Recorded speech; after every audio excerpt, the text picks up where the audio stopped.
இன்னொரு பக்கம் ரஜினியோட டைட்டில் கார்டுல இருந்தே நிறைய பேர் இந்த ஹைப்பை கொண்டு வந்துட்டு இருக்காங்க. இந்த ப்ளூ தாண்டி ரெட் கலர்ல டைட்டில் கார்டு மாறப்போகுது.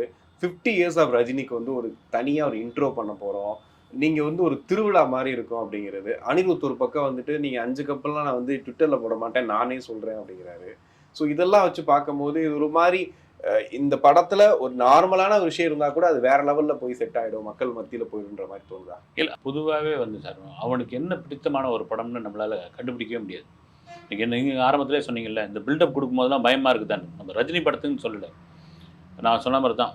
தெலுங்கில் மிகப்பெரிய இயக்குனரான தாசீர் நாராயண் அவர்கிட்ட ஒரு இன்டர்வியூல இதே மாரி கேள்வி கேட்டப்போ, அடுத்த ஜென்மத்தில நீங்க என்னவா பொறக்கணும்னு ஆசைப்படுறீங்கன்னா, அடுத்த ஜென்மத்தில இதே டைரக்டரா பொறக்கணும்னு ஆசைப்படுறேன்.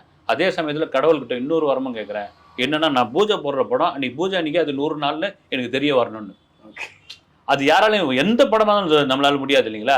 அப்படிதான். ஒரு கட்டத்தில இந்த ரசிகன் எத ரசிக்கிறான்னு தெரியாது. அவனுக்கான மீட்டர் என்னன்னு தெரியாது வந்து.